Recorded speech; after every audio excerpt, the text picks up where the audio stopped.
Call of Duty Zombies story has given us some of the most intriguing side characters in fiction. A perfect example of this is Dr. Harvey Yena, an often forgotten Group 935 scientist who inadvertently had a huge impact on the story and met one of the most tragic fates in the entire timeline. We were first introduced to Dr. Yena in the map Call of the Dead, where we learned that he was a scientist who worked for Group 935 alongside Dr. Richtofen. We later learned that Dr. Yena was a spy for the USA who was tasked with infiltrating Group 935 as their research into Element 115 was unparalleled at the time. Yena would then report any useful information back to the USA in a bid to close the gap in knowledge between 935 and the Americans, and for the most part Yena would be successful in his espionage. While working for Group 935, Yena was primarily stationed at the Siberian research facility, the location in which Call of the Dead and Tag to Toten are set.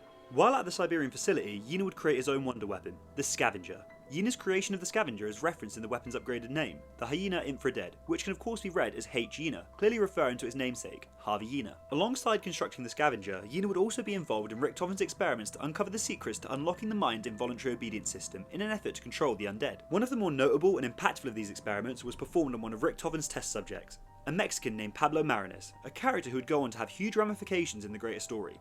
The experiment involved probing the subject's spleen to determine if that's where the key to controlling the mind was hidden. Scalpel, please, Dr. Yena.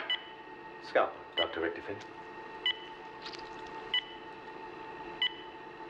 What exactly are you looking for, Dr. Richtofen?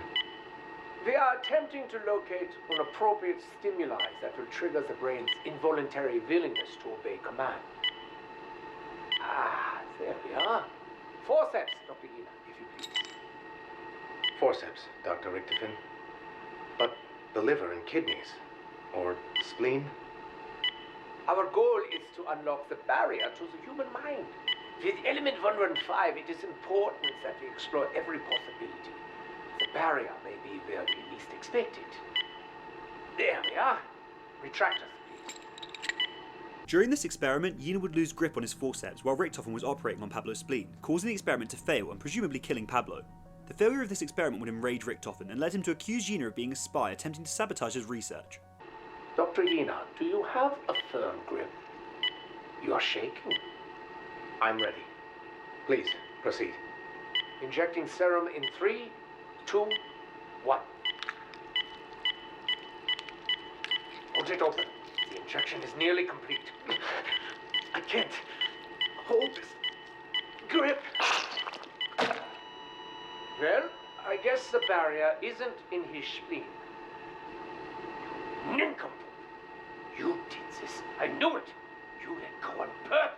Richtofen, it was an accident. My hand slipped. Don't cough. Yena would manage to convince Richtofen that dropping the forceps was in fact a genuine mistake and would avoid being caught.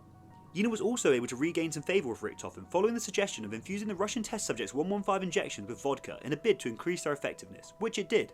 Oh, well, the Russian subject recently began responding to stimuli, but only after injecting him with a new serum made primarily from vodka. Perhaps this is a breakthrough in the experiment we have been waiting for.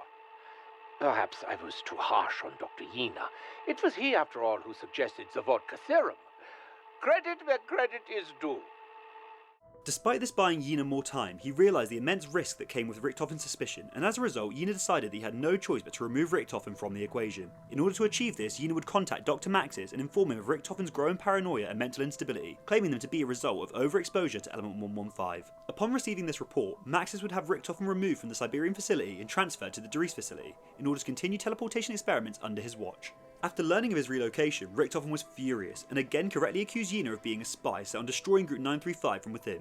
Though of course Yena would again deny this claim and continue to blame Richtofen's suspicions on paranoia from prolonged 115 exposure. You cannot do this. You have no authority. You left me no choice, Dr. Richtofen. You used 935 resources to work on personal projects. You've been threatening the employees, myself included, and you're clearly suffering from excessive 115-induced delusions. Suffering from excessive 115-induced delusions? How dare you accuse me of such vile lies! Dr. Maxis has ordered the elemental shard to be sent to Division 9, where they are better equipped to study it appropriately. You are to cease experimentation on the test subjects and put them on ice. You are to return with them to Der Ries and meet with Dr. Maxis. He would like to discuss your dedication to the cause. Mine dedication? all of my projects, my programs. You think I'm not dedicated? You have taken everything from me. Oh, well, I still have the DG2 in active development. I suppose that's something. Actually, no. I'm afraid Dr. Maxis has cancelled its mass production as well.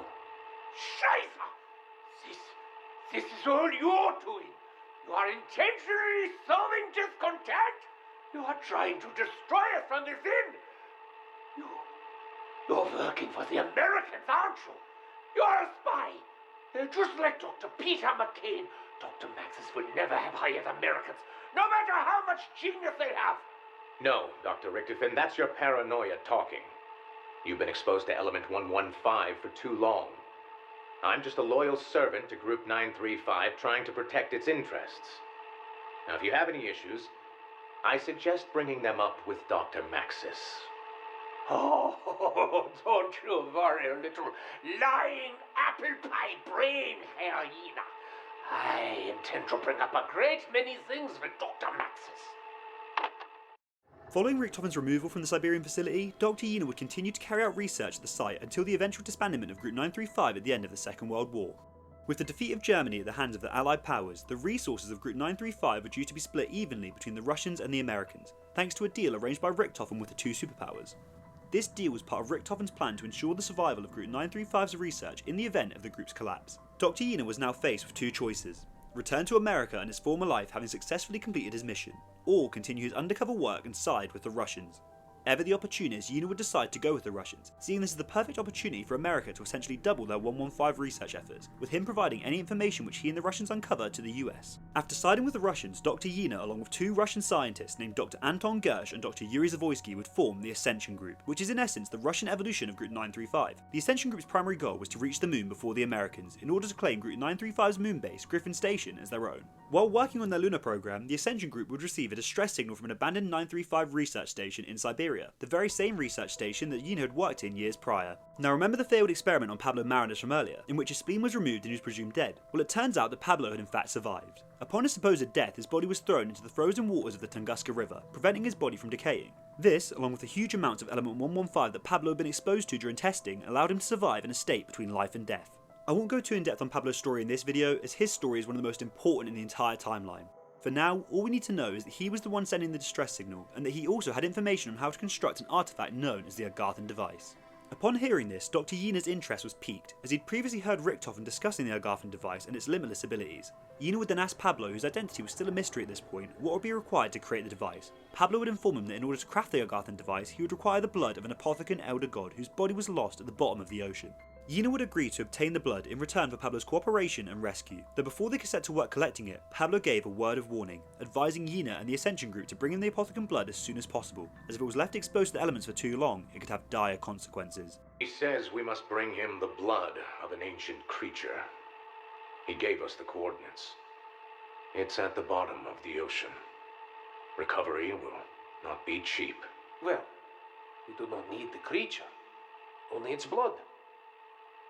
Harvey, do not worry. The reward will pay cost tenfold.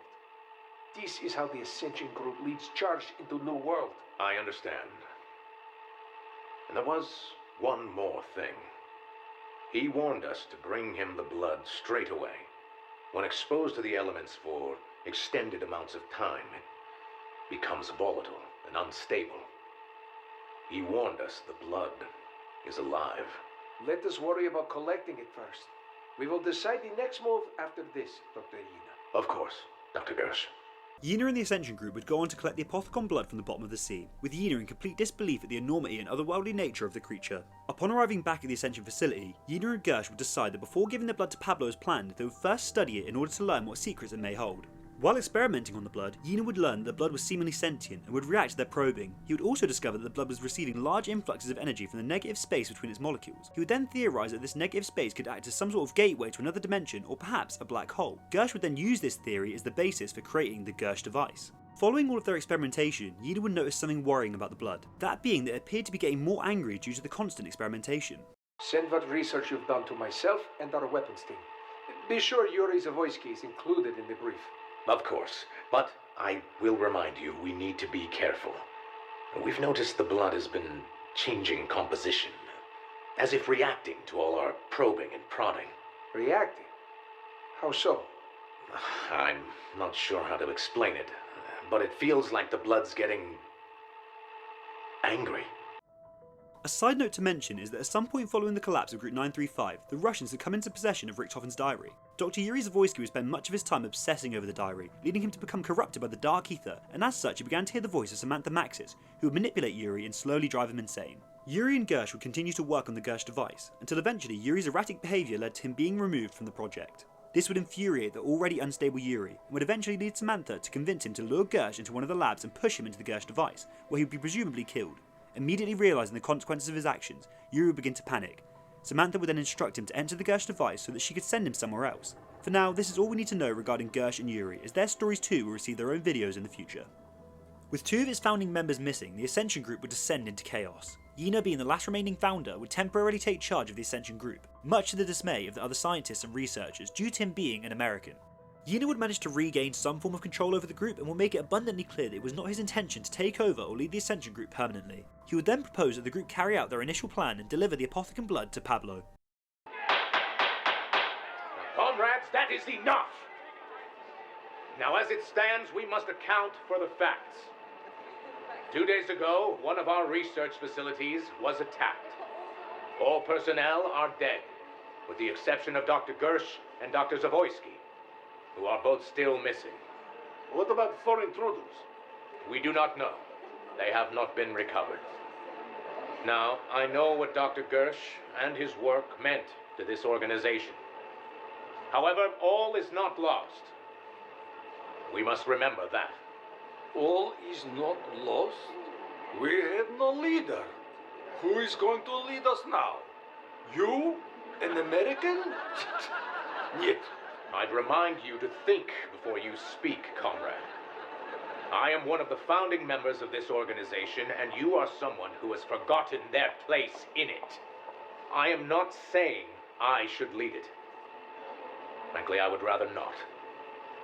I would leave it to the committee to find a suitable replacement. However, with Americans, Broken Arrow grows stronger by the day. And we must act quickly if we are to stay ahead of them. What is it you are proposing? Some of you may remember 4 years ago, a contact at an abandoned Group 935 facility reached out to us. He promised to construct the Agarthan device for us, provided we brought him the blood of the beast. We never brought him the blood. Instead, we used it to fulfill our own needs. I propose I take a small crew and deliver the blood, as promised, to our ally in Siberia. With the Agarthan device in Soviet hands, we will not only end this Cold War overnight, we will bring humanity together and create a better world. Yena would then take a small crew and embark on the journey to deliver the apothecan blood to the Siberian facility. He also contacted his handler in the USA to arrange for his extraction from the Siberian facility with the Agarthan device. This would bring a successful end to Yena's years of deceit and espionage, and he would finally be allowed to return home to his former life. However, while on the voyage, the blood began to behave extremely aggressively and would subsequently break containment, killing and zombifying all of the crew aboard the ship, including Yena himself. The ship containing the blood would go on to arrive at the Siberian facility with no survivors on board, crashing and becoming frozen in the ice, eventually becoming the very same one we see in the maps Call of the Dead and Tag der Toten. In Tag der Toten, the Victor's crew would board this ship and secure the apothecan blood before giving it to Pablo, who would then craft the Agarthan device for them. Upon completing the device, Pablo would use it to send himself back in time to the Great War to fight alongside Primus, perpetuating the cycle. He would then leave the Agarthan device in the hands of Victus, who would send it to Nikolai as per Zombie Richtofen's request. Nikolai would then use the Agarthan device to destroy the multiverse and banish it all to the Dark Ether where it belongs. As for Dr. Harvey Yena, his death at the mercy of the apothecan blood would conclude his story, meeting his untimely end on New Year's Day 1964, mere hours before he was due to complete his mission and return home to his former life, finally free of the years of experimentation, espionage and deceit, though unfortunately, and tragically for him, this freedom was never meant to be. So there we have it, the entire story of Dr. Harvey Yena within the Call of Duty Ether storyline. Let me know which character you'd like to see me cover next, and be sure to subscribe for more content like this in the future. Also, be sure to join the Discord and follow the Instagram, links to both are in the description and the channel bio. I'd also like to give a huge shout out to Eruption Fang for his entire Call of Duty Zombies storyline video, which I'll be sure to link below as it's helped me massively in the creation of this series. Anyway, Thank you all so much for watching, and take it easy.